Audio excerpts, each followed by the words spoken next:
নমস্কাৰ সকলোকে স্বাগতম জনাইছোঁ মোৰ এই চেনেলটোলৈ। মৌলিক অধিকাৰ আপোনালোকে হয়তো আগতে মৌলিক অধিকাৰৰ বিষয়ে পঢ়ি আহিছে, হয়তো থুলমূলকৈ আপোনালোকে জানে ইয়াৰ বিষয়ে। গতিকে আমাৰ প্ৰশ্নটো আছিলে যে মৌলিক অধিকাৰ আৰু নীতি নিৰ্দেশাত্মক নীতিসমূহৰ মাজৰ মূল পাৰ্থক্য। আমি প্ৰথমতে এই পাৰ্থক্যসমূহলৈকে যাম, কিন্তু প্ৰথমতে এই মৌলিক অধিকাৰৰ এটা চমু পৰিচয় আগবঢ়াই ল'বলৈ বিচাৰিছোঁ যে মানুহৰ জীৱন যাপনৰ বাবে অধিকাৰ অতি গুৰুত্বপূৰ্ণ, তেতিয়াহে প্ৰকৃত মানুহ হিচাপে জীয়াই থাকিব পাৰি। এতিয়া সেইকাৰণে ভাৰতৰ সংবিধানে নাগৰিকক কিছুমান অধিকাৰ প্ৰদান কৰিছে, হয়নে? এই অধিকাৰসমূহেই হৈছে কি? মৌলিক অধিকাৰ। ভাৰতীয় সংবিধানৰ ৩য় খণ্ড অনুচ্ছেদ ১২ৰ পৰা ৩৫লৈ এই মৌলিক অধিকাৰসমূহৰ বিষয়ে উল্লেখ আছে।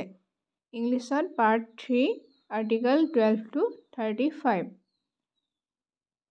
ভাৰতীয় সংবিধানত ৬টা মৌলিক অধিকাৰৰ বিষয়ে উল্লেখ কৰা হৈছে। আমি হয়তো সকলোৱে জানো যে ভাৰতৰ সংবিধানত ৬টা মৌলিক অধিকাৰৰ বিষয়ে উল্লেখ কৰিছে, হয়নে?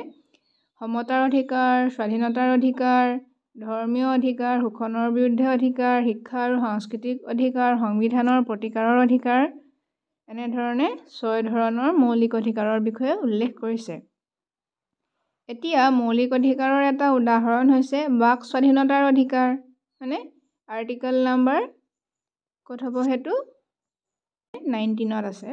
তেনেদৰে সমতাৰ অধিকাৰ, শোষণৰ বিৰুদ্ধে অধিকাৰ, এইসমূহ হৈছে মৌলিক অধিকাৰ।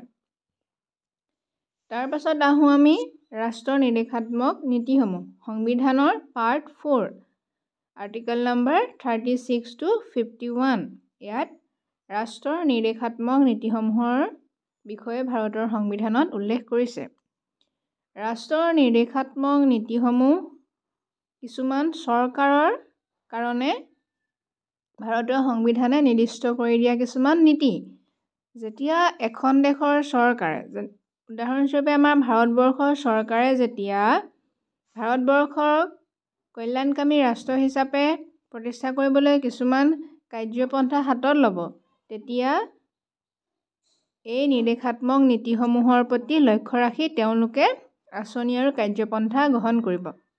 আমি ক'ব পাৰোঁ যে মৌলিক অধিকাৰসমূহ কাৰ কাৰণে আছিলে? ৰাষ্ট্ৰৰ নাগৰিকৰ কাৰণে। কিন্তু ৰাষ্ট্ৰৰ নিৰ্দেশাত্মক নীতিসমূহ কিয় উল্লেখ আছে সংবিধানত? যে চৰকাৰৰ কাৰণে। চৰকাৰে যেতিয়া নীতি প্ৰণয়ন কৰিব, এই নিৰ্দেশাত্মক নীতিসমূহৰ প্ৰতি লক্ষ্য ৰাখিব লাগিব। এতিয়া DPSPৰ লক্ষ্য আৰু উদ্দেশ্য হৈছে গণতান্ত্ৰিক সমাজবাদ প্ৰতিষ্ঠা কৰি ৰাষ্ট্ৰৰ সৰ্বাংগীন কল্যাণ সাধন কৰা। এতিয়া DPSPৰ এটা উদাহৰণ হৈছে যে সমান কামৰ বাবে সমান মজুৰি প্ৰদান, হয়নে? পুৰুষ মহিলা উভয়কে সমান কামৰ বাবে সমান মজুৰি প্ৰদান কৰিব লাগিব। এতিয়া মৌলিক অধিকাৰ আৰু ৰাষ্ট্ৰৰ নিৰ্দেশাত্মক নীতিসমূহৰ আমি পাৰ্থক্য জল পটকৈ গম পাই গ'লোঁ যে মৌলিক অধিকাৰসমূহ কাৰ কাৰণে? নাগৰিকৰ কাৰণে। কিন্তু ৰাষ্ট্ৰৰ নিৰ্দেশাত্মক নীতিসমূহ কাৰ কাৰণে? চৰকাৰৰ কাৰণে। ছেকেণ্ডটো হ'ব যে মৌলিক অধিকাৰসমূহ সংবিধানৰ ৩য় খণ্ড বা পাৰ্ট 3ত উল্লেখ আছে, আৰ্টিকল নাম্বাৰ 12ৰ পৰা 35। কিন্তু ৰাষ্ট্ৰৰ নিৰ্দেশাত্মক নীতিসমূহ উল্লেখ আছে পাৰ্ট 4 আৰ্টিকল নাম্বাৰ 36 to 51, হয়নে? সেইটো 2 নম্বৰ। তৃতীয়টো হৈছে যে মৌলিক অধিকাৰসমূহ যদি কোনোবাই ভংগ কৰে, তাৰ বিৰুদ্ধে আমি আদালতত গোচৰ তৰিব পাৰোঁ, হয়নে? এতিয়া মোৰ এটা মৌলিক অধিকাৰ হৈছে কি? মই যিকোনো ধৰণৰ ব্যৱসায় কৰাৰ স্বাধীনতা আছে বা দেশৰ যিকোনো প্ৰান্তত বসতি কৰাৰ স্বাধীনতা আছে। যদিহে মোৰ এই মৌলিক অধিকাৰটো কোনোবাই ভংগ কৰে, তেতিয়া মই কি কৰিব পাৰোঁ? আদালতৰ দ্বাৰস্থ হ'ব পাৰোঁ আৰু গোচৰ তৰিব পাৰোঁ। কিন্তু এই ৰাষ্ট্ৰৰ নিৰ্দেশাত্মক নীতিসমূহ চৰকাৰে যদি পালন নকৰে, তেতিয়া আমি এই বিষয়ে আদালতৰ দ্বাৰস্থ হ'ব নোৱাৰোঁ যে চৰকাৰে এইখিনি নীতি নিয়ম অৱলম্বন কৰা নাই, আপোনালোকে ইয়াৰ ওপৰত এটা ৰায়দান দিয়ক। সেই হিচাপে আমি আদালতত গোচৰ তৰিব নোৱাৰোঁ। তাৰ পাছত আহিলে কি? মৌলিক অধিকাৰসমূহে ৰাষ্ট্ৰৰ হস্তক্ষেপৰ পৰা নাগৰিকক স্বাধীনতা প্ৰদান কৰে, হয়নে? কিন্তু ৰাষ্ট্ৰৰ নিৰ্দেশাত্মক নীতিসমূহৰ ক্ষেত্ৰত তেনেধৰণৰ কোনো ব্যৱস্থা উল্লেখ নাই, কাৰণ ৰাষ্ট্ৰৰ নিৰ্দেশাত্মক নীতিসমূহেই কাৰ কাৰণে আছে?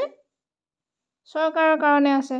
এতিয়া আৰু এটা আমি শেষৰ এটা পাৰ্থক্য উদাহৰণ দিব পাৰোঁ যে মৌলিক অধিকাৰৰ এটা উদাহৰণ আছে সমতাৰ অধিকাৰ বা স্বাধীনতাৰ অধিকাৰ, কিন্তু ৰাষ্ট্ৰৰ নিৰ্দেশাত্মক নীতিৰ এটা উদাহৰণ কি? সমান কামৰ বাবে সমান মজুৰি। গতিকে আশা কৰিছোঁ যে এই ভিডিঅ'টোৰ দ্বাৰা আপোনালোক কিছু পৰিমাণে হ'লেও উপকৃত হ'ল, আপোনালোকক সহায় কৰিছে। যদি ভিডিঅ'টো ভাল পাইছে তেন্তে এটা লাইক কৰি দিব, কমেণ্ট কৰিব। যদি আৰু তেনেকুৱা কিবা বিষয়ৰ ওপৰত আপোনালোকে ভিডিঅ' বিচাৰে সমনীয়াৰ সৈতে শ্বেয়াৰ কৰি দিব। আজিলৈ ইমানেই। আকৌ এটা নতুন ভিডিঅ'ত লগ পাম। ধন্যবাদ।